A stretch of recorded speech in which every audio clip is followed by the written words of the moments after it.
Down in the cellar where the floodlights don't shine, lived a little sport with a grand design. Said, watch me grow, watch me lead the land.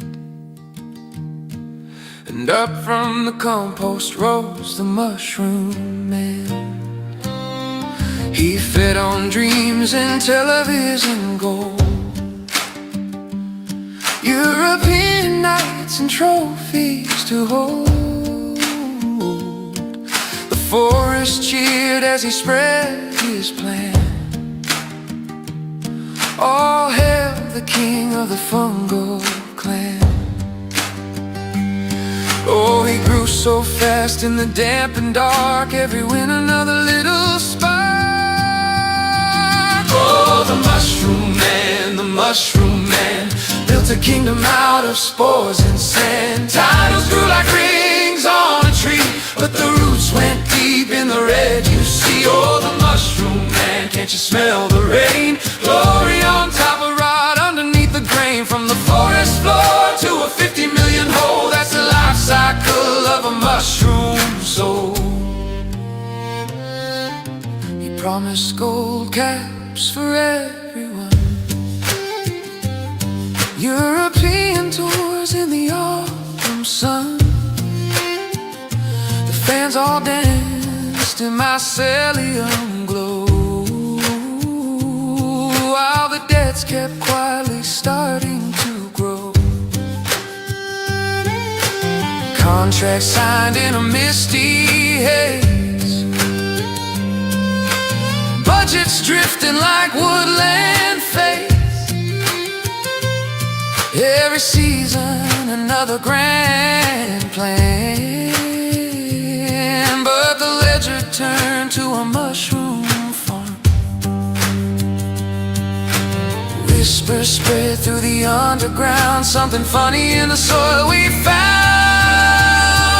Oh, the mushroom man built a castle out of compost land. Silverware stacked high to the sky, but the numbers told a different lie. Oh, the mushroom man, feast and fade. Every empire eventually decays. From the forest crown to the great collapse, nature always comes to collect the tax. They said the forest would last forever. They said the harvest would never end. But spores don't ask permission, they just spread. Now the rains have stopped and the ground feels thin, and the woodland folk ask where he's been. Just a shadow where the cap once stood, and a clearing where the palace could. The echoes hum of nights gone by, of Champions League beneath the sky. But every mushroom meets the sun, and the great decay has just begun.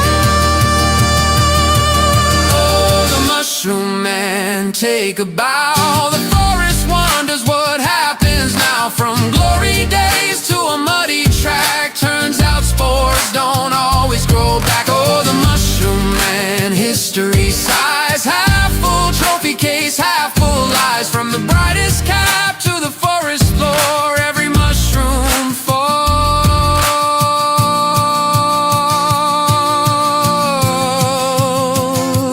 once more.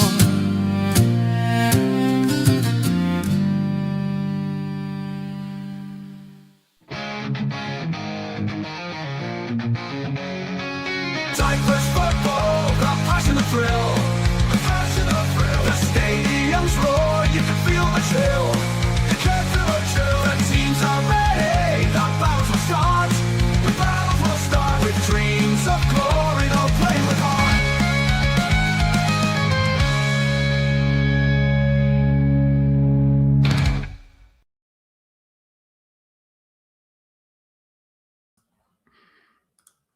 I'm so sad.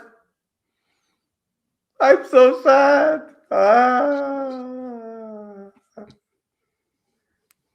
Welcome to This Is Mappa. Stel's here, Thasso's here. I thought Thasso would be here wearing his sunglasses. Why aren't you wearing your sunglasses? Well, because that's just the first step. There's a plan, Stel. Oh. There's a plan to clear out King Fungus and his Dungus Bungus. Dungus bungus. Yeah, there's, like the song says, that cordyceps has spilt and infected a lot of people, and those people also need to be culled. So don't worry.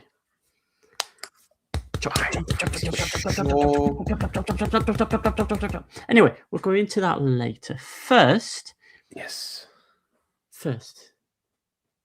just like Manitar-Outta, our sponsors are stepping out. Oh, very good. There you go. Do you want to go into it? Yes, our sponsors, Step Out AI, one of the best AI software out there. Didn't mean that to rhyme. They do analytics. They will be trendsetters.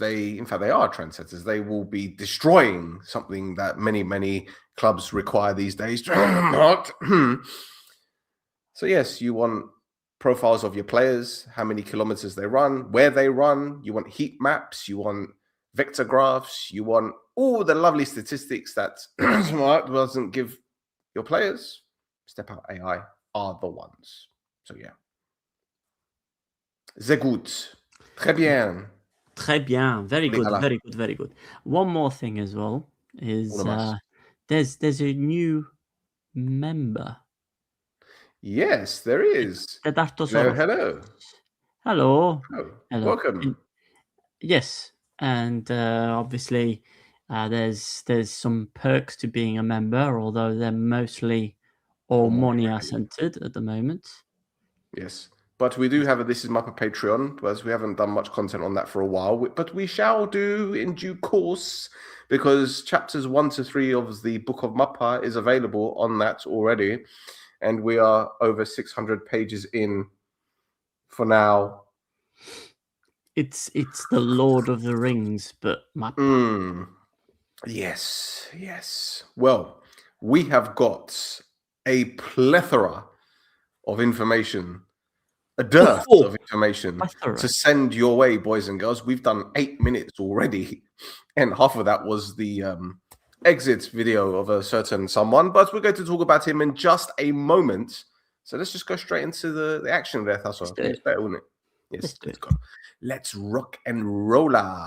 So the first game is Anorthosis drawing 1 apiece against Krasava. Kiss, scoring the day before Valentine's Day to give Anorthosis the lead. But in injury time, a header, an equalizer, giving Krasava a point at Christodoulou. And I'll tell you what, Thasso, it was a crap game. It was rubbish. I do not doubt it. I do not doubt it at all. It was bad. Yeah. I mean, 4 points for the first 2 games for Camoranesi. Probably the wrong way round to what you would expect as well. You know, they've got the win against Aris and the draw against Krasava. Although Anorthos's home form needs fixing. It needs fixing. But yeah, that's about it, really, isn't it? There's not much else to say. That's about it. Lopez got an assist. That's it. Yeah, pretty much. But I'll be honest with you, up until the equaliser, Krasava had a couple of little chances here and there. But I thought it's going to be another Camoranesi masterclass, isn't it? Another 1-0, the clean sheets, just like we saw last season. But times have changed. And the nerves get to those players, I think, a little bit. Absolutely. But they'll stay up with him in charge for sure. More chance with him there than the other guy. For sure. We shall not mention. Anyway, shall we move on to the next one? Because That's Yeah. really, yeah. Mm-hmm. The next game. Oh God, another 0-0. Omonia thought they had a goal, Bondigos, but it was ruled out for offside. There were a few chances here and there, and Thasso, to be honest, I think 0-0 or a draw was probably a fair result. We've seen Omonia do very, very well the last few weeks. They had a few chances, but also Olympiaco hit the post with 5 minutes to go. I'm not sure who benefits from this result, to be honest, mate, but meh. Yeah, neither team. Neither team. 0-0 doesn't do very good for either team. Although, you know, points, I guess a point on the board for each. I guess it helps. I don't know. Yeah. That's about it. That's about it. However, there's one bit of Varadipo news, yeah? Yes, so Sadiq Fatai has left Omonia Radipo. He was announced released over the last 7 days. A 29-year-old has signed from Penafiel this summer, and he played 16 times for him. There you go. That's it. That's it. That is it. See? We've done pretty well so far. Got 2 games out of the way in under 12 minutes. Shall we move on? Lovely jubbly. Right, the next game. Ethnikos beat APOEL by 3-2. 2 goals from Anderegen, 1 from Degenek. Gutsago made it 2-2. But then our mates, Juicy UC, with what proved to be the winner. APOEL had a goal disallowed for offside. But I just want to see UC's goal because it was an absolute beaut. And you know what happens whenever UC scores, Thasso? Juicy.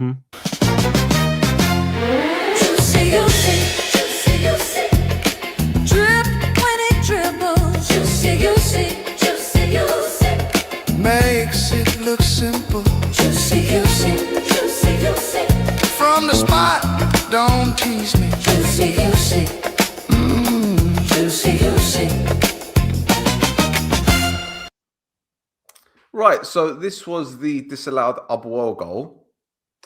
And in all fairness, my guy, I don't know what's happened here, in all fairness. I see this and... It's a very fine margin, isn't it?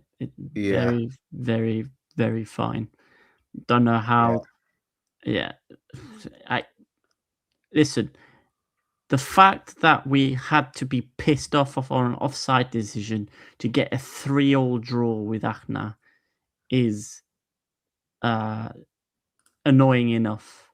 You know, we shouldn't have been to the point where we're reliant on a marginal offside decision to get a point against Achna. I would like to describe that as inconclusive. Yeah. To be fair. Yep. Because the more I see it, the more I think, I think you guys have a little bit of a right to be peed off. Well, yeah.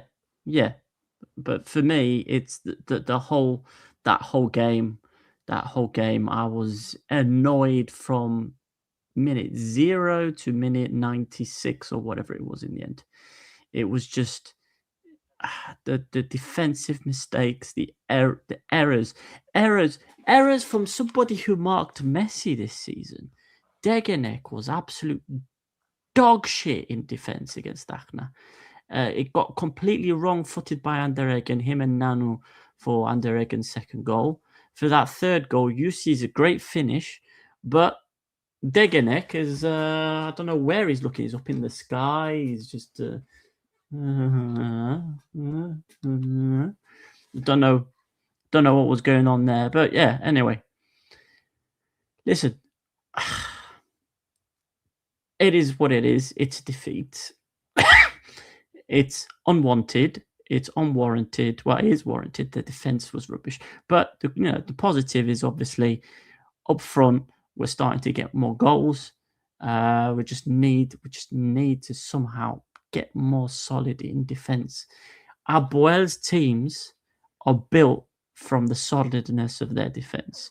So if you don't have that, you don't have much. And that's worrying, especially because we're sat in 6th place. However, even before the game started, Theoli, the referee for the game, had an absolute nightmare, didn't he? Oh, yes. This is for our viewers.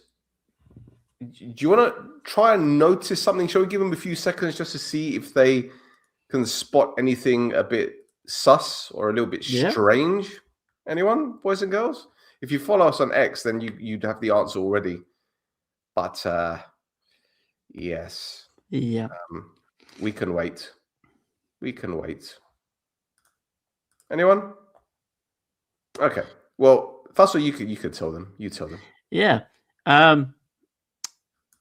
How can we note where UC can take the corner from? For all intents and purposes, UC could have picked up that ball and put it on the 18-yard line. Yeah. There is no semicircle. There is no semicircle by the corner flag. I mean, what is that? What is that?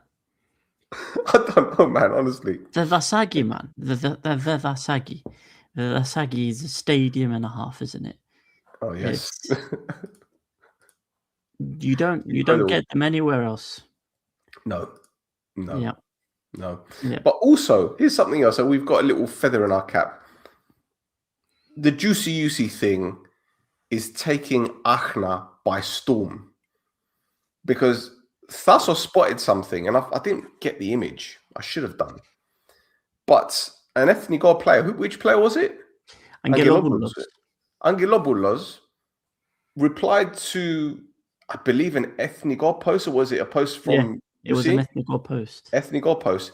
He put Juicy UC in the reply, and UC liked it. But we decided to put a Juicy UC message as well. He liked it. The juice. There he is. The juice. Oh, mate. This has got Juventud Guerrera written all over. Finally, the juice has come back to Cyprus. What a guy. What a guy. Just don't play well against APOEL, please. Please. A bit late now. Yeah. I know it's late now. I'm gonna try and get a UC shirt, man. I need to get one. I just want a shirt that says the juice at the back. If someone like Achnas watching, just give me a UC shirt. I won't even buy it. Just put his number on the back. Put the juice, or at least have him wear it. Can you imagine if he actually takes his shirt off and he's actually got one of the images of him going the juice? Martin Bergatinov, get on it. Come on. Achna, the kings of gimmicks, man. The Bergadinov and the juice. Come on. Oh, and Guinness. Achna, come on. Gimmick FC. Anyway, now, after all of that, the next few days was just basically an APOEL soap fest, wasn't it? Well, before, during, and after. It was a whole thing that happened. Where shall we begin? Shall we begin with Ndongala's comments online? Well, or is that tied in with?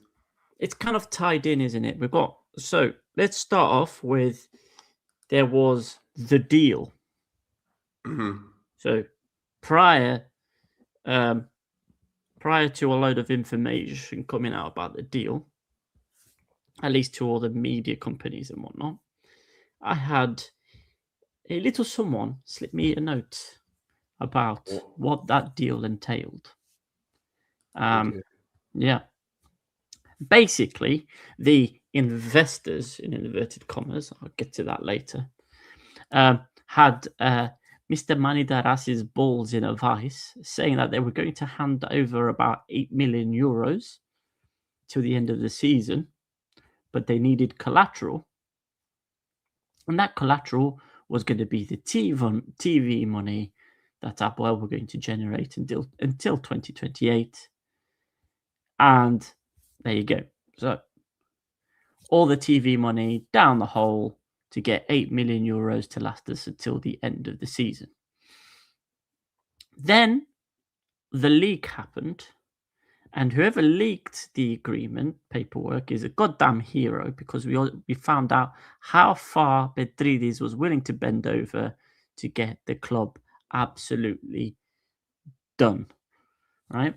In essence, it was going to be a Manchester United Glazer family type takeover, where the investors who were going to purchase the club were going to do so by making a load of loans themselves to buy the club, which was basically what was said in the letter of intent, with we've got 8 million euros, we're going to give you 8 million euros, but give us some time to get the 8 million euros because we don't have it. Yes, so the investors were led by someone called Alcimar Nogueira de Medeiros, who created a company called Sports Legacy Negocios Esportivos Limitada, which was created specifically for getting the loans to pay for the purchase of APOEL. And again, that's what the letter of intent was saying. And that wasn't the only thing it was saying. Now, the company released a statement after the leak about the letter of intent and just spat out the name of Alcimar Nogueira de Medeiros. Just give me a second. It's fine. Now,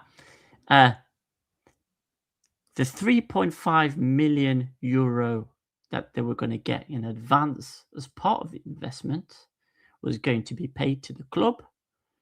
However, this wouldn't need to be voted in by the Somadio. So, if it's an investment in the club that doesn't need to be voted by the Somadio, that's another loan, isn't it? Now, in the letter of intent, they also said that the 3.5 million euros cash injection was going to be given prior to a due diligence check. And if anything untoward was going to be found by the check, then the deal would be cancelled. The company would have to give the money back, and an additional 10%, 350k, would have to be paid as a penalty. Or the investors could demand more collateral. Now, on top of that as well, as with anything in these LOIs, there's also a confidentiality clause in there as well, which for me, this is why whoever leaked that letter of intent is a hero, because leaking the LOI is against the confidentiality agreement and therefore makes the deal null and void if the investing side wants to make the deal null and void. Now, here we go. Right, back to Alcimar Nogueira de Medeiros. Who is this guy? Because the company, the APOEL company, just put his name out in the statement. So you'd expect, the media companies, the reporters, the journalists, to go and do like a little background check on the fella. Did you see any background checks done? I saw one. Yeah. Who did it? This guy here. This guy right here. So, I mean, in Brazil, there's a lot of names, a lot of similar names and stuff. So I had to verify that this was the Alcimar Nogueira de Medeiros. The way I was able to do it was geographic location. So I'll get to that in a second. So, Alcimar Nogueira de Medeiros and his family and friends were owners of a now defunct beach sports center in a place called Prainha, which is a beach resort about 3.5 hours away from Curitiba, which is where Sports Legacy Negocios Esportivos Limitada are based. Now, if you know the size of Brazil, 3.5 hours is not that big of a distance for Brazil. Brazil is not as massive as Cyprus, but it's massive nonetheless. It's mucho grande. Okay. Yeah.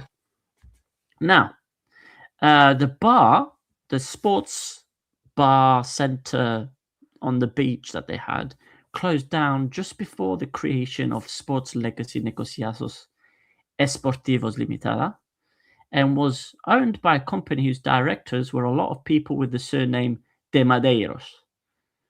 The company ABCM Esportes de Area Limitada and various directors of this company have been taken to court 3 times in 2025 alone for their creditors to recoup monies owed, including for the space they were renting for the beach sports center that they had. This is mental. So, what is going on? What is going I know, on right? here? I know. So, hold on. Right. So, that 350K for that additional 10% for the deal going south.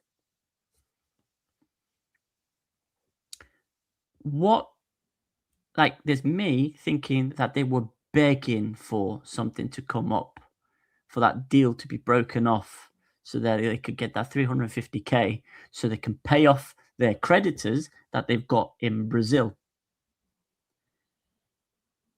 Right? That's it. This is all just a scheme to get 350 grand so that they can pay off whoever they need to pay off in Brazil to get the court cases off their heads. Anyway, apparently I'm the only one that's looking into this, though. So, whatever. Now, once more and more details were coming out about the deal, and obviously the result against Achna and a lot of other things, APOEL fans have been losing the plot. Rightly so. I've been telling them they should be losing the plot for the last 3 years. But anyway. Yeah, and you got criticized for it. Yeah, I did. He who laughs loudest and longest. I think I'll get to it, but I'm not done. I'm not done. Listen, I'm here for it. I've got an extra strong coffee tonight. Don't worry about it. Now, with the fans kicking off, including Bansiv. He's fine. He's okay. He's just got a really sore throat. This last week has taken a lot out of him. It has. It's completely killed me. Now, let's try again. Now, obviously, a lot more than just the 2,000 people that Prodromos was going on about complaining.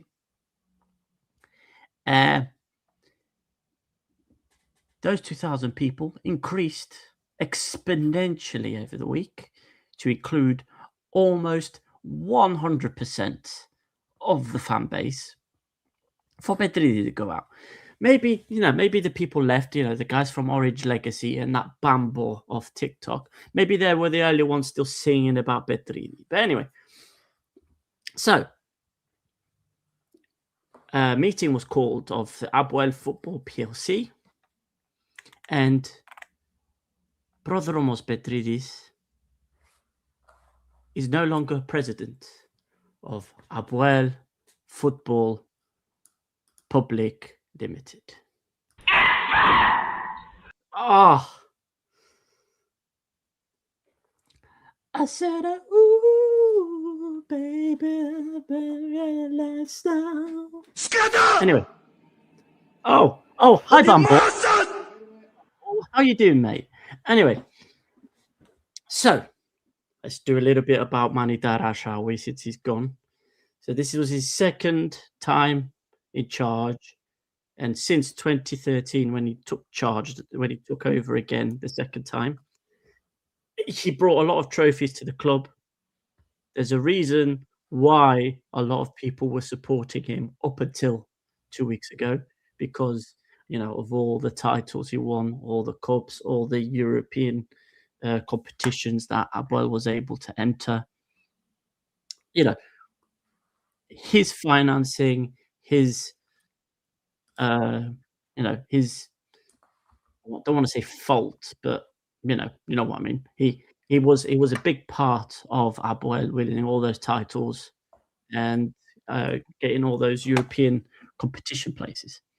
Now, however, over the last 5 years, we've had a tumultuous financial mismanagement of the club, where he bet every season, he bet everything on red, and the roulette ball kept landing on black.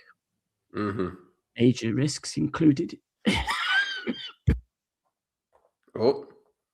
Major risks included his managerial hires, Mick McCarthy, anyone, players with CVs, with massive injury problems, mismanaged transfers out, players' staff salaries being unpaid, taxes and social security contributions unpaid, unprecedented debts, continuously arriving transfer embargoes, and countless other issues. He blamed everyone and everything from the players and staff who weren't getting paid, the FA, the foreign investors at other clubs, and 5 years later, 7 years now, we're at 7 years later, COVID-19 still goes on about it. Now, he also blamed podcasters as well. Let's not forget, he blamed me specifically. Now,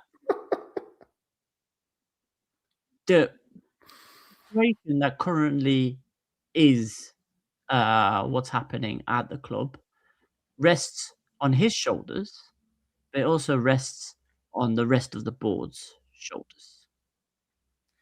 And here is where this is why I'm not really dancing for joy. I'm not Lionel Richieing it, dancing on the ceiling. Dancing on the ceiling. There you go. Right, because he's got a replacement, and that replacement is Haris Fodiou. He was right-hand man. He was Manitar-Outa's right-hand man. So jump in the line. Oh yeah, I believe you. Jump in the line.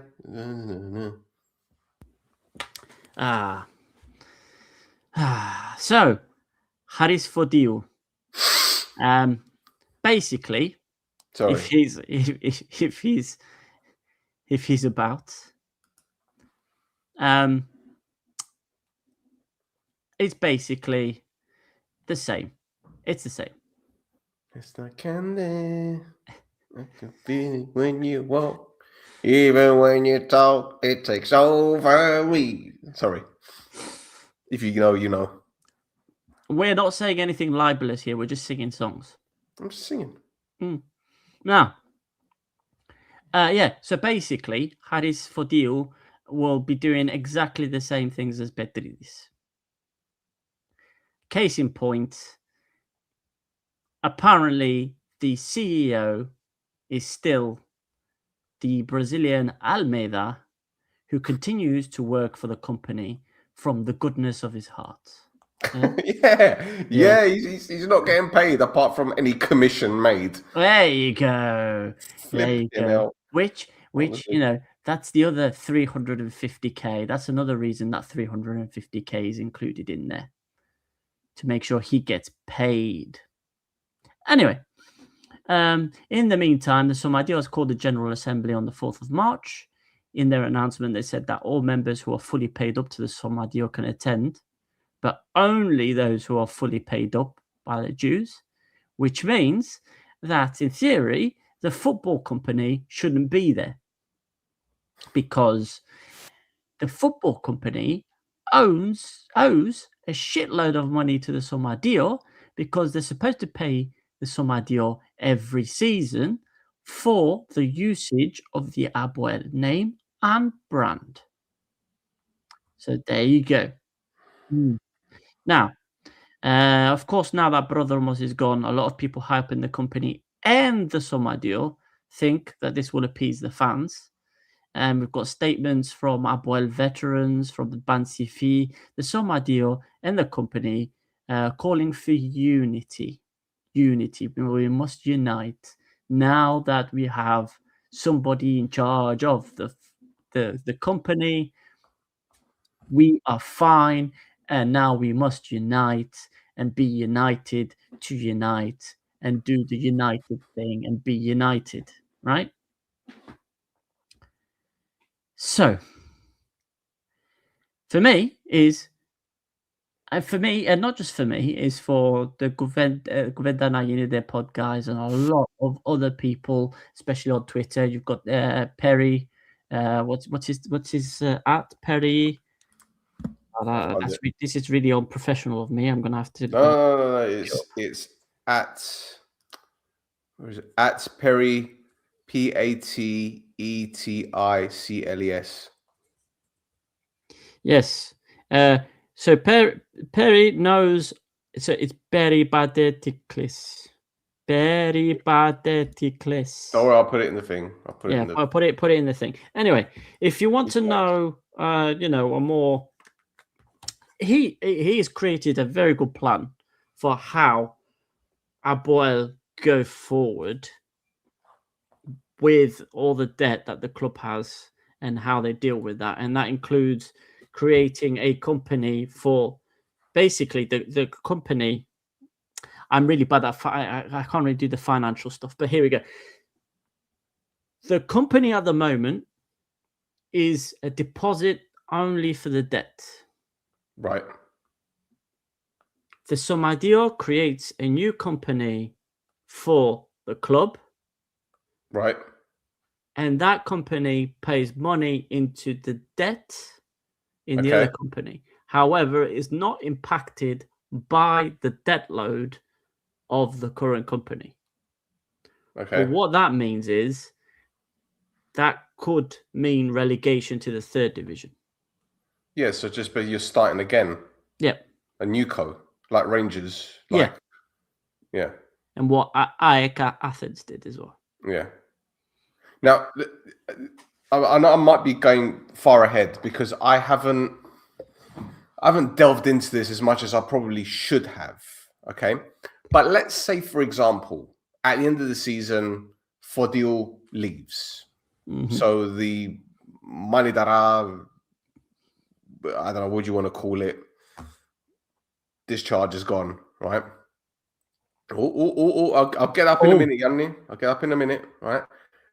Let's say that he disappears and you've got this group of 8 that wanted to come in originally, right? Mm-hmm. How would they fix this situation?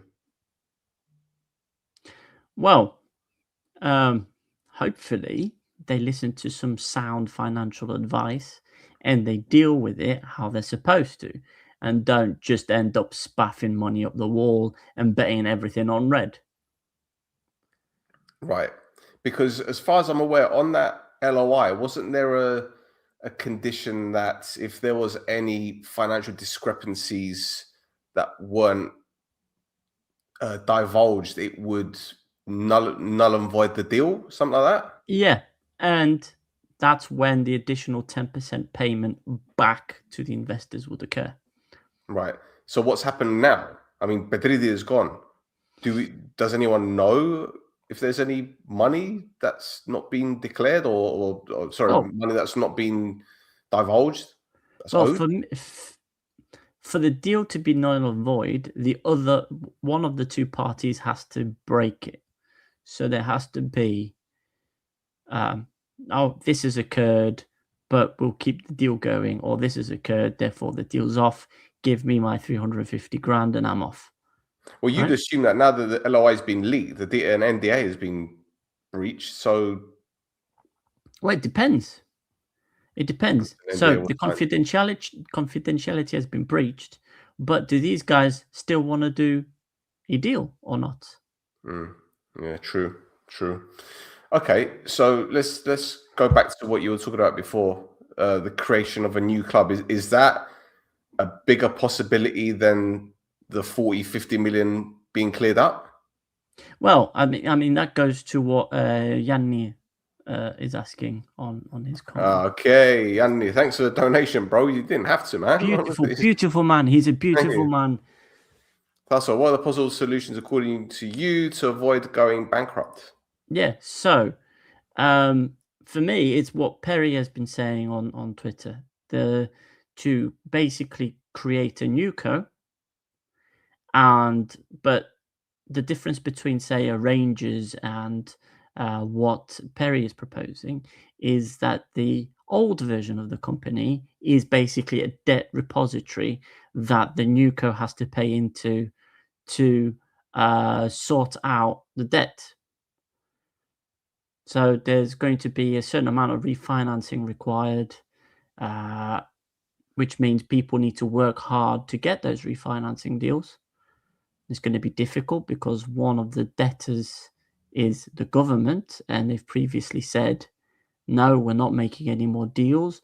You need to pay the money. You need to pay it now. Sorry to interrupt. Previously. I mean, look, don't get me wrong. Other clubs have been helped by the government over the years. Yep.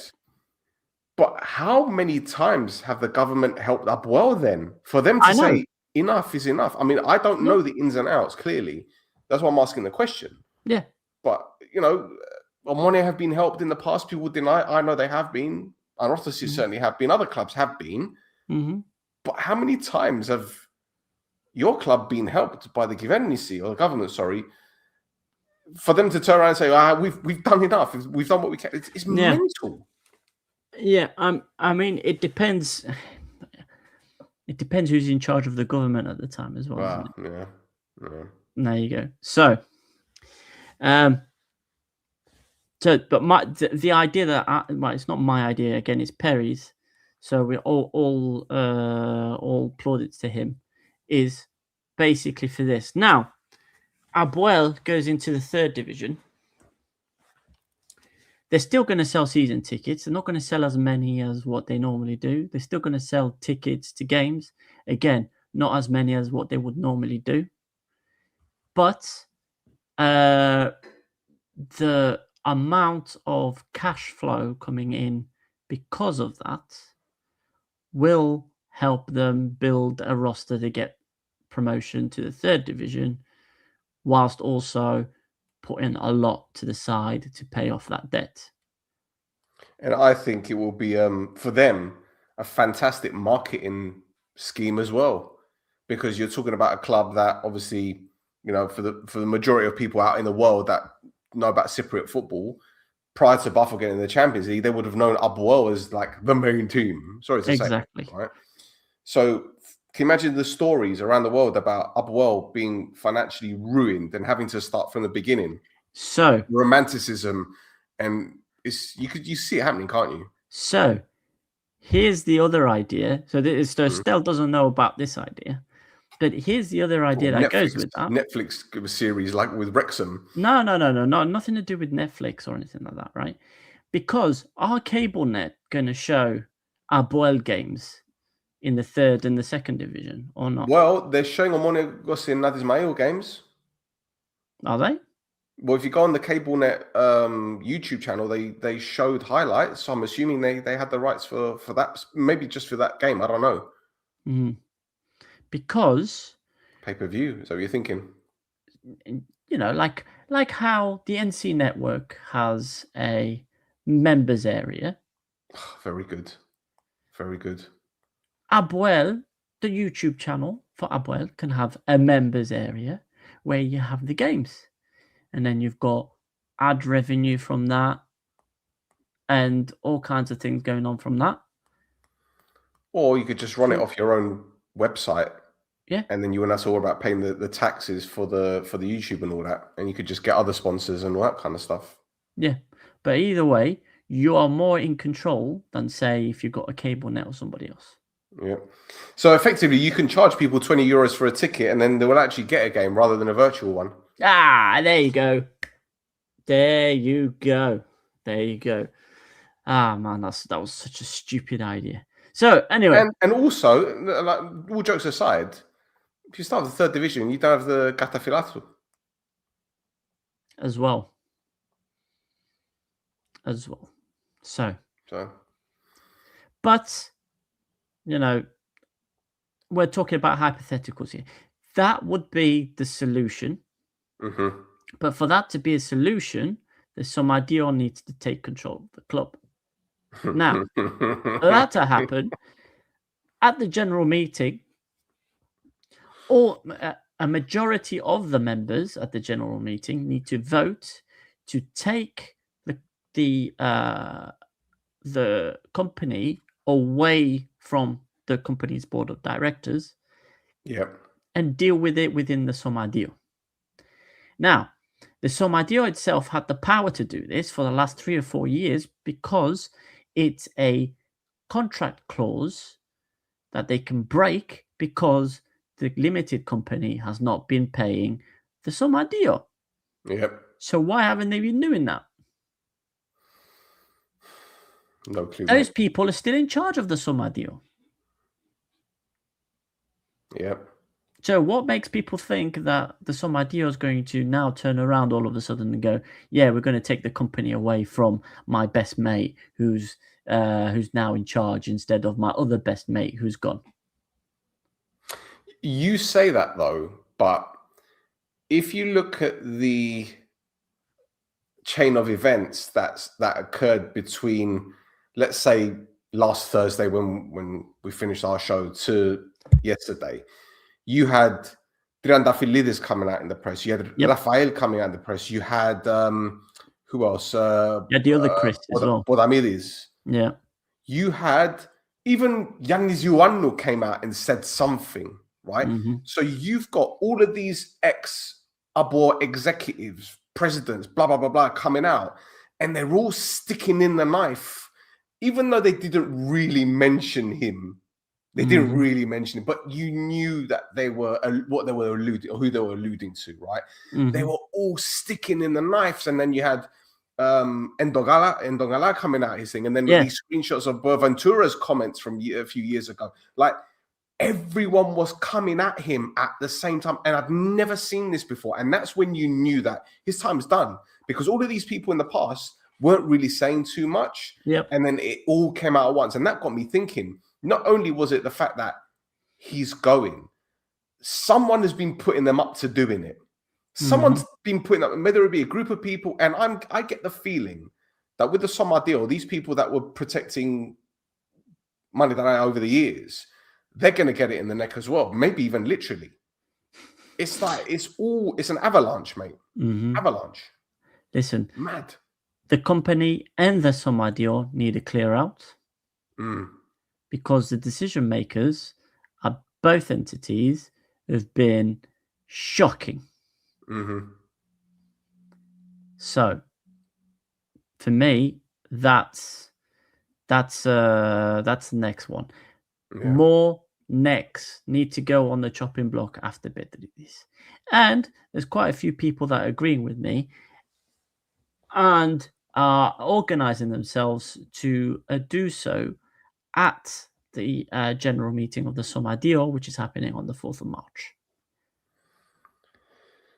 That should be on fucking pay-per-view. Oh, yeah. They need to stream that because there's going to be a lot of things said. Yes. A lot of things said. I mean, there's a comment here from Gosta, and how do the other divisions, as in how do the other sports, like I'm assuming the futsal and all that, how do they get affected by it? So, the futsal is financed by the company. However, all the other sports are financed by the Somadio, so they're not affected. Right. Okay. Yeah. That's all mental. Manitar-Outta had them on a leash. He's been talking about the fans opening up a company. Yeah, well, I think that's what you mentioned there, Thasso. Yeah, that's So the guys, the guys at Kuvendana Yenide Pod, as well as some other high-level people in the Somadio, are trying to get together a group of Somadio members who are going to put forward the idea of creating this new company. The whole thing is just mental. Which is going to be fan-owned. Yeah. Yeah. Yeah. Yep. Well, so, what else do we need to discuss now? I mean, that's all my notes. I spoke for about half an hour non-stop there. It's fine. It's fine. I mean, Ndongala put out something on Instagram. Yep. In and Greek. He put it in Greek as well. Yeah. Yep. Yep. And you know, I just find it incredibly poetic how you have certain players who hid behind everything back in the day, and they leave the club and they still remain silent. But then the moment the shit is about to hit the fan for Petrides, then they start sharpening the knives and get them out. Now, well, listen, you could... the stories, we've all heard the stories, you know, players like Kvili Daya and Dongalau are paying the salaries of players who were less fortunate than them.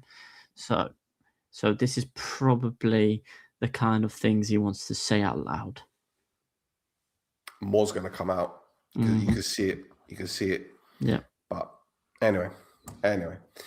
Right. Are we done with that chapter? We are done with that, motherfucker. Again, I haven't enjoyed the firing of Petrides as much as I wanted to. So I'll just do it again. I said, ooh, baby, come on, never turn the lights down. It's beautiful. It's beautiful. It's beautiful. I'm gonna hold on. I'm gonna try and get this on Instagram as well. What are we doing here? No. Right, there we go. All right, that's it. You would do better at Eurovision 2026. Jalla. No.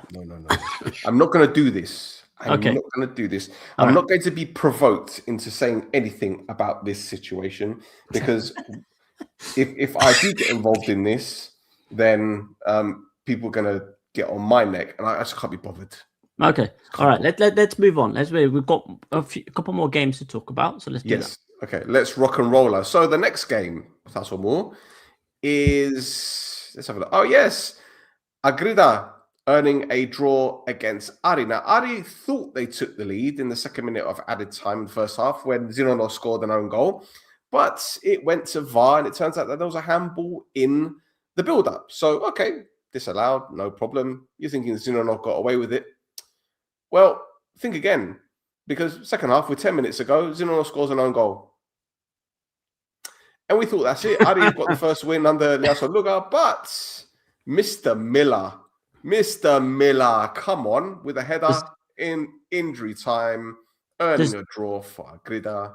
Does Bendrell get an assist there? I don't know, does he?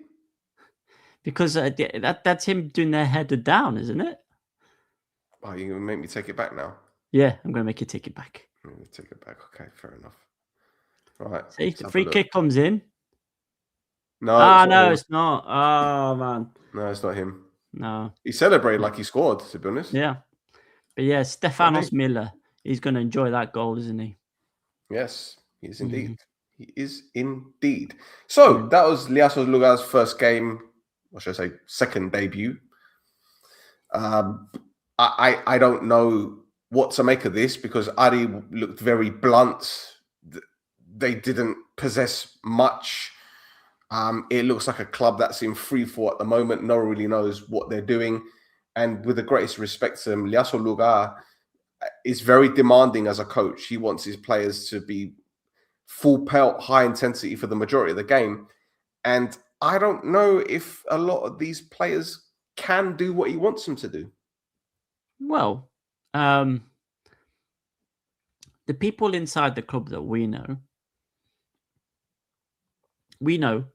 have said that Liassos Luga is refreshing because it's a bit like what Spilevski had previously, and it's something that is apparently badly needed at the club.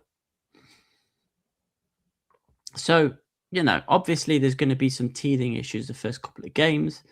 There's different set of tactics, different way of training, so the first couple of games are going to be a bit difficult, as proven here. Now, on Agrida's side, they seem to get these points, these weird points against teams they shouldn't be getting any points with, right? What they struggle with is the teams around them, which is what's going to be worrying in that second phase of the season. So, yeah. Well, a bit of good news for Ari.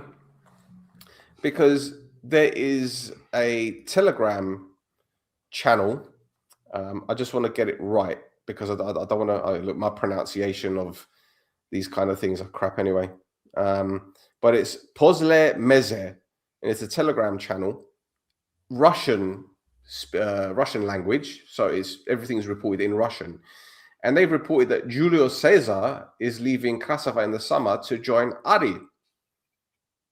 Now, it isn't just a report or a rumor, because apparently Yevgeny Savin announced it during a stream on Sunday. Okay. But no one picked up on it because clearly Krasava don't give a shit about Cypriot people and the Greek language, and they just do everything in Russian. So no one's really going to pay too much attention to it. So. Okay. Now, there's also been some rumors that Aris flying around that the owners are jumping ship at the end of the season. Yeah, and however, I said, "Nah, it's all there you go." Sorry. Yeah, it's a bunch of rubbish. It's a multi-year deal, and there's still plenty of years left to go on the deal that they signed. So, business as usual. There you go. And there's nothing else? Nope, that's it. Oh my goodness, this is brilliant. I know, right? Okay, let's go on to the next. So, Chipre vibra, nadie lo puede negar. Entre humo, bengalas y multas al final, el fútbol nos quema, nos hace cantar. Las gradas arden con fuego y color. Los jueces reparten sanciones sin pudor. Corrupción en la sombra, rumores que van, pero el alma del hincha no se puede comprar. Esto es maldad, pasión sin parar, drama eterno que no va a terminar.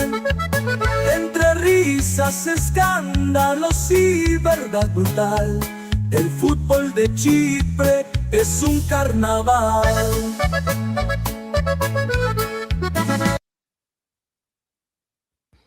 Okay, so Paphos beats APOEL by a goal to 0. Bruno with a lovely strike with his left foot. APOEL thought they won a penalty, but that was overturned because there was a foul in the build-up. Paphos later scored what they thought was their second goal, but that was ruled out for a foul in the build-up. APOEL huffed and puffed. They couldn't break the door down, and Paphos ground out a victory. And I think that is my summary of the game. Roger? Yep. Well, I mean, I can't say anything without Ruslan showing up and going anti-APOEL, you're so anti-APOEL. But yeah, you know, they've seen the shit show that's happening in Lefkosia right now, and then thought, you know what, it's okay, we'll relax in 7th place for now. It's baffling, you know. The Paphos have been out of sorts. APOEL need to really push to get that 6th place, and it just there was not a lot from them. There was not a lot from them at all. No, as I said, they huffed and puffed. They tried to knock the door down. They had a few half chances here and there, but Zradi had a really good chance where he scuffed his shot. But I don't know. It seemed like one of those games that no matter what APOEL tried, they wouldn't be able to hit the back of the net. And Gorta made a couple of decent saves, in all fairness. But it was just one of those ugly victories for Paphos, and they won't care. They're fighting to somehow get back in the title hunt, so that'll do them the world of good. That's it. Yep. I mean, pretty much. There's not. I mean, good for APOEL, but APOEL have been really disappointing this last couple of weeks. Yeah. A lot of focus on the cup, methinks. All the eggs in that basket. That's it. I'll tell you what, our match reviews are really short this week because there isn't really much to go on, really. But yeah, there isn't. It's not been the blockbuster stuff happened off the pitch this week. Yes. So Now, there is a bit of APOEL news they reported on this afternoon, and that's that the APOEL lads, the APOEL Academy lads, they went on a wild trip to Valencia to hang out with the Levante boys. Oi, oi. Oi, oi, oi, oi. Magaluf and all that. No.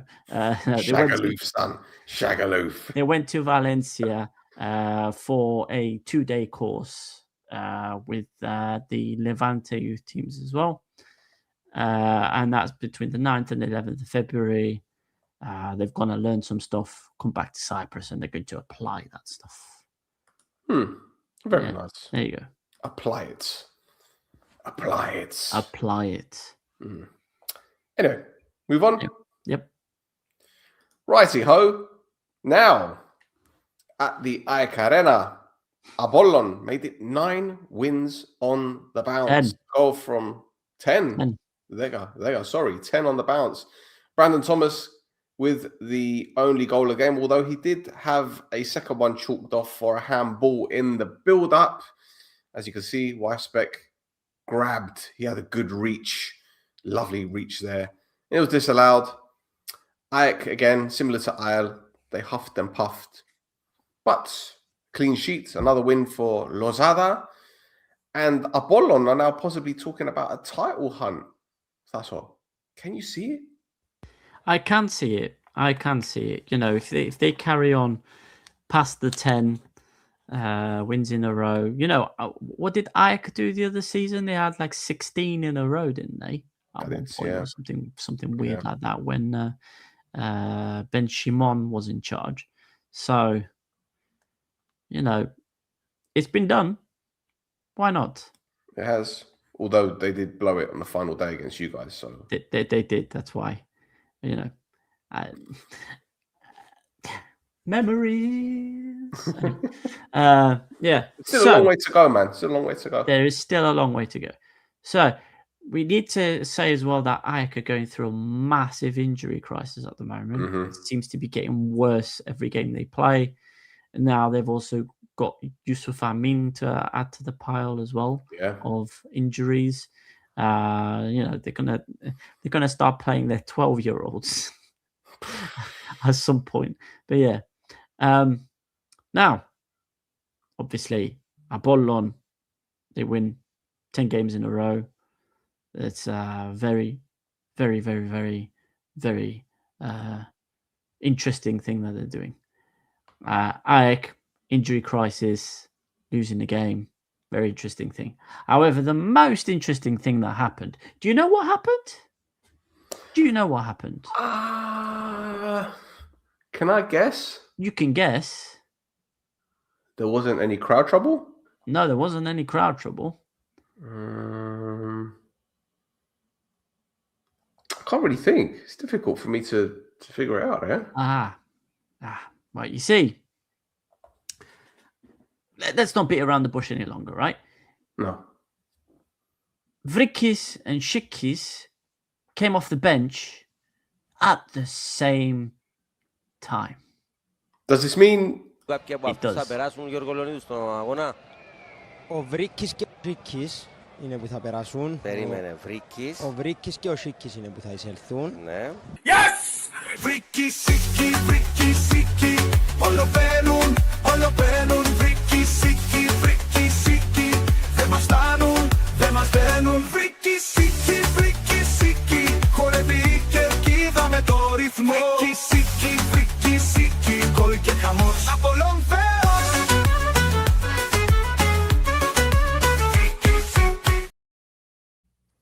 Delicious. Absolutely delicious. Beautiful. Yummy. Yes. Hang on, man. Let's get some of these comments up, man. Can't ignore them. My opinion, Ari before Liasso was lacking direction, motivation. Maybe now things will change. Well, you'd hope so for their sake. But there is a resignation in the appointment of Fadil. Reminds me of the old saying, I shit my underwear, and instead of changing it, I changed my shirt. Oh, God. The seminar game of how not to score goals. I think you're talking about the APOEL Buffalo game.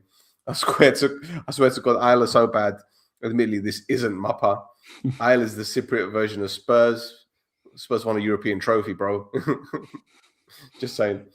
Is it 10 though? They drew versus Aredepu in regular time. All right, Rockax. Semantics. Look at this guy. Semantics. Anyway. Yeah. So we got Vrikis and Shikis in the last game. Excellent. Shall we move on to the final game? We can move on to the final game. Hade, let's Since go. you want to talk about it so much. Well, listen. Omonia beat Baralini by 3-0. A penalty from Semedo gave us the lead. The second goal came from Ryan Mae. Will you be Mae Valentine? He said yes. And the third one from Evangelos Andreu.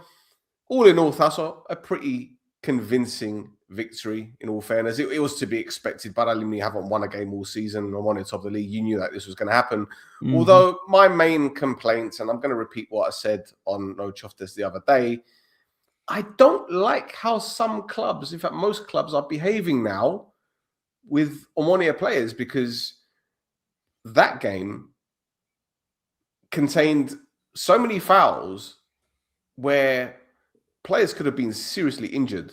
And I call it assault now, because it's happening far too frequently for it to be anything other than an agenda against Omonia players. Sorry. Yeah. Listen, they're at the top of the standings. So there's a big target on their back. Now, after that, whether or not there's some kind of agenda or not, people are going to jump on that regardless. Whatever my opinion is not going to change people's opinion on whether there's an agenda or not for that. Now, it's also true that Omonia have had the bad decisions from referees over certain periods of the games. Going back to the ball is too close to the hand, for instance. Yeah. So, but do you know what it is? Look, there's a target on Omonia's back, right? They're top of the table. They're playing free-flowing, attacking football. So players are going to go through them more, right? It's just also kind of a result of the type of football they're playing and the position they're in. Now, afterwards, the referees should be doing their jobs better with protecting the players, and they're just not. That's what, do you know what it is, right? I've always been of the old school. I don't mind players being kicked off the park, right? I don't mind it, because that's part of the game that is kind of disappeared. But there's kicking players and there's assaulting players. And there's a difference, okay? This game against Paralimni, I saw some really reckless challenges. But, I wouldn't have said too much about it had previous incidents not occurred. I could talk about Mayambella's foul, which got him injured. I can talk about the stamp by Vukic on Aguzul that's put him out for the rest of the season, which didn't even go to VAR. The stamp was there. I've got footage, right? I've spoken about it on No Choftes, right? And then the APOEL game in the cup. Yeah. Do you want me to go into that again? No, I mean, we saw it last week, didn't we? It was... Bro, it's all mental. So I'm sitting there thinking, well, I understand referees have got a difficult job. They only see these things in real time. So you can kind of let them off. But at the same time, a lot of these challenges were right underneath the referee's nose. Some of them he hasn't even given a foul. He hasn't given a card. The central defender of Paralimni, in the first 3 minutes, he's conceded 2 free kicks, which any other day, they'd be yellow cards straight away. So he'd have been sent off in the first 3 minutes of the game, right? But it's just incredibly frustrating, not simply because of how these challenges are made, but the amount of injuries that our players are getting as a result of them. If we're getting muscular injuries in training, I could say, well, there's an issue there. Maybe they're being pushed too hard or burnt out, whatever. When players are missing games due to injuries sustained on the field by opponents, At what point does the club turn around and say something? But they're keeping their mouth shut, and I don't know why. Well, because of the backlash that they had last season, where it was all going to shit, and they were putting the complaints in every other week. I guess they they're were not doing it complaining then, but now. they're not doing it now. It doesn't make sense. Yeah, because they're not complaining now because they're getting the results in the top of the table.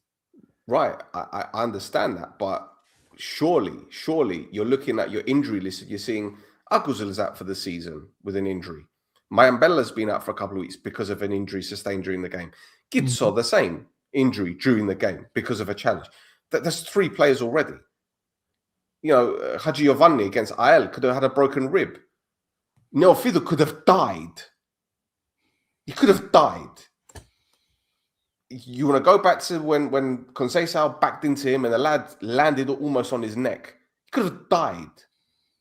But people don't see these things. Or they don't want to see these things because it's just, well, you know, it is what it is. This is just the game. Referees under the IFAB laws need to be protecting players. What are the VAR assistants doing, by the way? What are they doing? Because if the referee doesn't see these things in real time, that's what VAR is for. That's what it's been brought in for. Not just for, you know, was there a foul or a handball in the build-up or whatever. It wasn't just for that. It's for an all-round thing, and they're not doing it. That's what annoys me.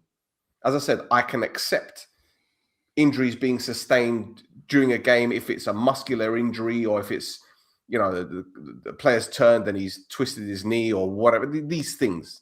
But when you're seeing reckless challenges, because they were reckless, and just to add insult to injury, Koulibaly picks up a yellow card for literally nothing. And the referee makes it even worse. And I've gone through this before, I'm going to do it again. The referee pulled his card out 6 seconds after blowing the whistle. So he's blown the whistle and he's walked towards Koulibaly, and it's almost as if he's thought, oh, hang about, this guy has 1 more card away from a suspension. It's just mad. The whole thing is mad. And again, the fact that this club is staying tight-lipped, despite the fact that every week they have a show on their YouTube channel discussing, was this a foul? Was that a yellow card? And then talking about other games. And I'm still thinking, you've got so much evidence for the last 3-4 weeks, let alone the last 3 months. And you're doing nothing. So what are you doing to protect your players? Berg isn't saying nothing. Andrea Dimitri isn't saying anything. So either they're completely oblivious to all of this, which I highly doubt, or they're saving all of this for a rainy day. And I'm hoping it's the latter. If they're saving it for a rainy day and the shit hits the fan, they're like, right, you fuckers, this is what we're going to do. This is what we're going to show you guys what's been going on with our players. Fine, do it.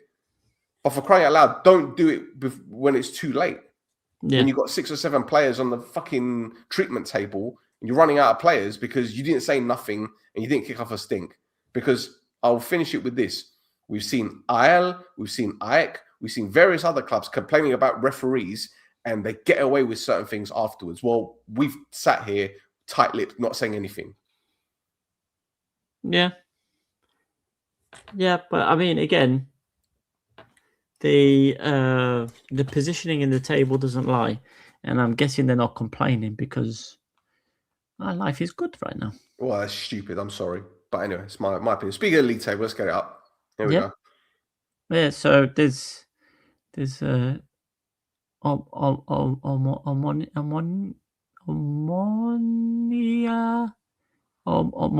What's this team? Say it nice. Say it nice. Why is this team? Omonia are top of the league, 8 points clear, despite players being smashed left, right, and centre. Yeah, they've got 54 points. AEK Larnaca in second with 46 points. Apollon are in third with 45 points. Paphos are in fourth with 43 points. Aris are in fifth with 38 points. APOEL are in sixth with 36 points. Then you've got APOEL in seventh with 30 points. Omonia Radipo in eighth on 25 points. Olympiacos in ninth with 24 points. Anorthos is in 10th with 24 points. Agritas in 11th with 23 points. Achna in 12 with 23 points. FC Grasavadi Yenizeni Ipsona Freedom 24 are in 13th place with 21 points. And Baralimni are in 14th place with the points. The points. One The point. points. We didn't mention this with Omonia, but there's been a bit of good news. A couple of contract renewals. First of all, Angelo Neofido and Dodis Andreu both signed contracts until 2029. Happy days. Happy days. Happy days. Yes. Yeah, I think Andreu, the way he's been playing, is probably going to get a call up. Yes. Hopefully. Yeah, we'll see. So, bit of news for Paralimni as well, by the way. Oh yes, Mr. Jimmy, Mr. Kazan. Yeah. Yes. So there is a Greek Super League club interested in signing him. From what we understand, a scout is going to see Paralimni at the weekend to watch the lad. If he plays, I'm sure he will. And he's got a bright future, very bright future. Mm-hmm. Anyway, what we got next? Now, next, I think I'm going to let you talk for a bit again because his voice is going to make me do a coughing fit. But this is Mr. George Gumas. Georgie boy. He's been indicted now officially, hasn't he? Wow. Who'd have thunk it? I know, right? That big old, what was it, like 30 binders, 30 folders full of papers, all that business that had disappeared 3 years ago after having like 30,000 pages or whatever it was of evidence.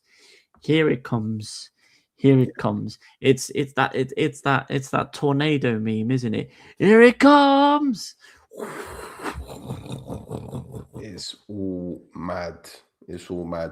Well, according to Rick, legal proceedings have been initiated against Guma, and the case relates to an alleged conflict of interest and suspected breaches of legislation concerning the manipulation of sporting events. Now, police told the state broadcaster, Rick, that Guma is expected to appear before the Nicosia District Court on the 20th of February, which is in 2 days' time. He's reported to have returned to Cyprus and has already received the indictment, which was served to him on Saturday. The criminal case also extends to 2 legal entities, namely his 2 companies. According to Rick, the charges listed in the indictment include alleged violations of the law on combating the manipulation of sporting events, as well as breaches of legislation relating to the prevention and suppression of money laundering from illegal activities. The world is healing itself, Thasso. Not guilty.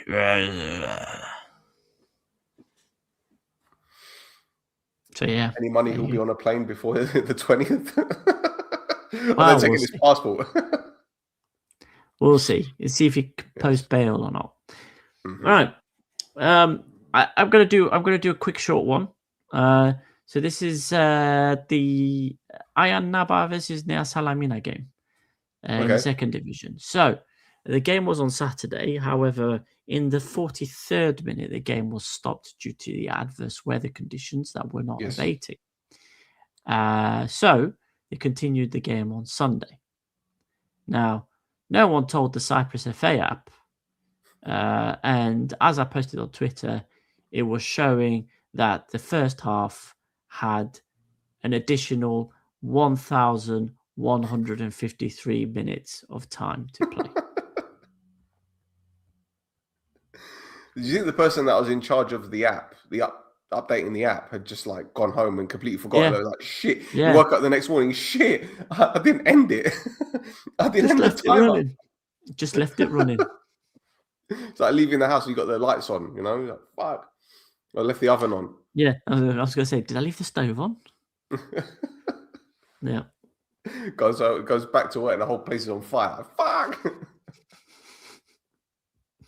You know. Beautiful. Anyway, there is another story, isn't there? A youngster. There is. That's yep. Go So on. this is this young player called Christian Gazakeos that you wrote about this week. Yes. He's being looked at by Inter Milan's Primavera and a couple of Serie A clubs. Mm-hmm. So this lad's got a bit of a future. He's currently in Spain at the moment. And from what we've been told, Internazionale are a little bit hot on the lad. And that could be massive for the kid. Absolutely massive. Anyway, we got one more thing, right? We've got one more thing. And it's only time for this.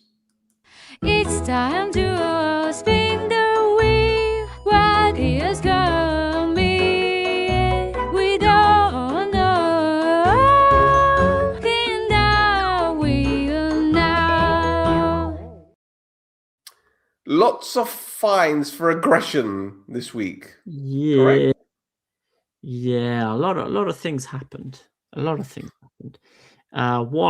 One such thing is what happened in the cup game between Omonia and APOEL. According to Vrionidis, before the game even started, there was a fan from each team that ran to a safety barrier to confront each other, and up to 15 people on each side followed them to enter a further confrontation. So you've got 32 people having a little bit of a fight before the beginning of the cup game between Omonia and APOEL. And do you remember the game Lemmings? Yeah, exactly. That's exactly it. That is it. that is it.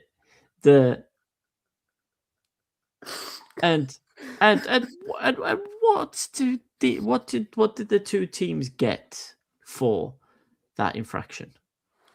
Fine? A fine. Now, we're going to go to the APOEL games that happened that week as well. So there was two APOEL games that happened that week. The one was against Paphos and the other one against AEK. So, first one. Oh, yes. Sorry. I thought, because they played Paralimia, but you're going back to the Paphos. Okay, sorry. Yeah. So, now, let's not do this, guys. Come on. But basically, there was racist chanting towards Paphos players by the APOEL fans. And this led to a fine. However, you remember us talking about the person with the prostate problem pissing at fans? Yes. Eanda showing up. So Eanda gets a specific mention in Vrionidis'. I thought you were going to say he got fined as well. No. But he's in well, there. Ethnikos' Facebook page got fined. Why can't Eanda get fined? Yeah. But Eanda there, he got mentioned in APOEL's punishment, in particular for the trouble that occurred that involved Eanda popping up and doing his little.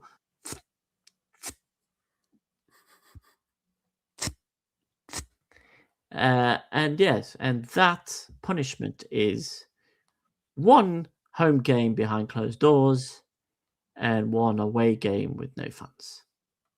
But not this weekend against Omonia. No. Because what we want is another game of high tension, which will cause more trouble, which will get more games closed off for APOEL. But yeah. By the way, I was thinking after we went off the air about Eanda, right? Mm-hmm. Can you imagine if he was a transformer? Think about it. Then he could get fined. He could. I'm just thinking, like, just the way he shoots water out. He'd transform, and he'll just be like a 55-year-old man. Just Like, just was a was it 55-year-old man. Was it Ratchet? Which Transformer was it? I need to go watch the movie. There was an old Transformer. Was it Ratchet? Was it Hound? Can't remember which one it was. And fucking hell, man, a Cypriot Transformer. Yeah. Fucking hell, my guy will be in the Gaffene every day, like sat outside. Flipping hell. Sorry. Oh, Rockax has got a good one there. Blastoise. Yeah, the Pokemon. No, I didn't watch Pokemon. Oh, the Blastoise. I'm too old for that. It's the turtle with the water cannons on his back. I remember they released that Pokemon app game where it was like you had to find them all, and people were walking around London Pokemon just doing Go. that. Yeah. Fucking, what's going on? They're just walking around doing this. I'm like, what are you doing? I'm looking for a Pokemon. What are you fucking talking about? It's a game. Check their hard drives. Anyway, sorry.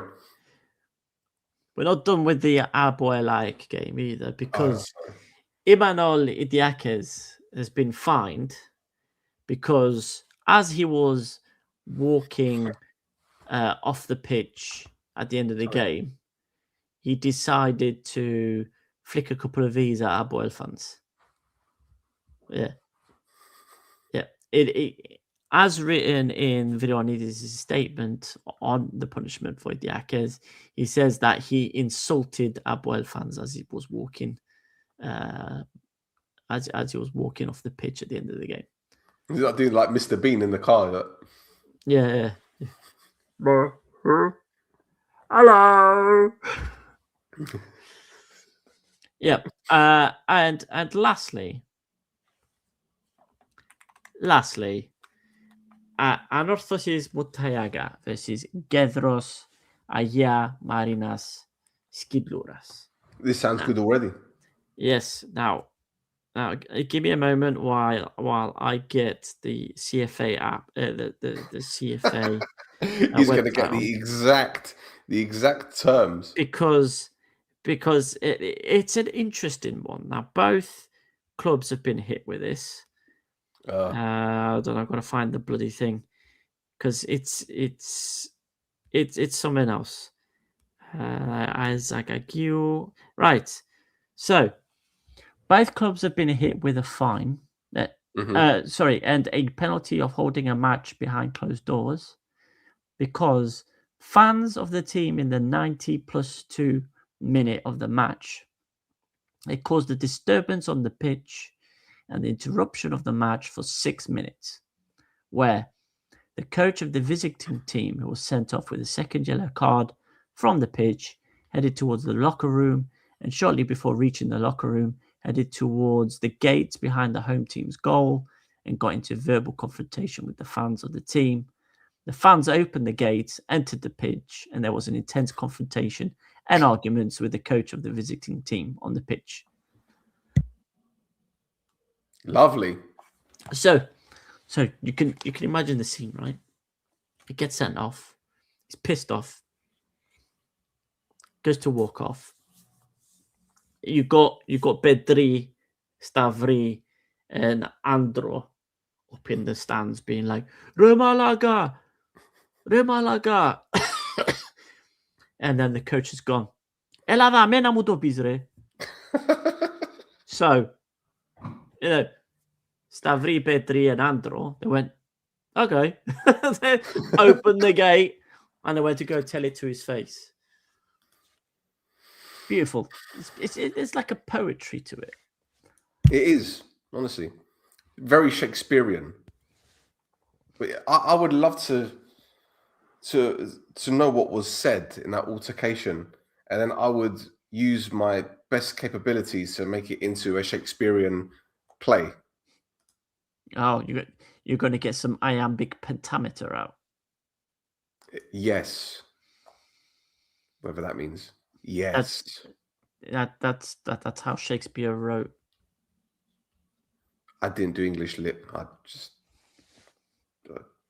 I read Macbeth. Is this a Manitar-Outta I see before me?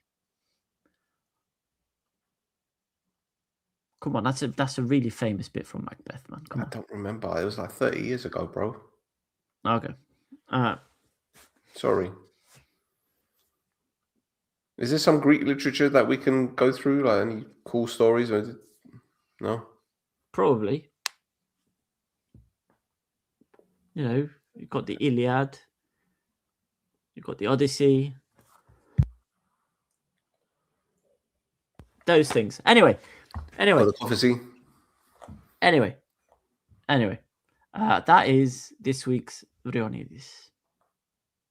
It's time to spin the wheel. What is coming? We don't know. In the wheel now. By the way, just saying it right now, the best Transformers movie was not any of the Michael Bay ones. It was the original animated movie when Hot Rod opened the Matrix. That was the best one. Yep. Orson Welles doing a voice in it. Yes. Galvatron. Exactly. Galvatron. That, do you know what? It's these moments, these cinematic moments that give you, the goosebumps, your hairstyle. Like when he opened the Matrix, or with Walter White, I am the one who knocks. Or the one where he goes, say my name. He goes, you're Heisenberg. God damn, like, it's those moments. Say hello to my little friend, goosebumps. And then obviously we've got This Is Mappa moments. Yep. Juicy. Trips, sweaty triples. Incredible. Listen, we're done, yeah? We're done. We finished. We're done. Thanks. All right. Well, boys and girls, thank you for tuning in. Don't forget to give us a follow on X and Instagram at This Is Mappa. Thasso is at Flares Cafes. And there's our guys, stepout_Cyprus. Thank you, guys. Visit their website, stepout.ai. And we shall be back very, very, very soon. It's the end of an era for APOEL, but the party's just beginning for This Is Mappa. Ciao.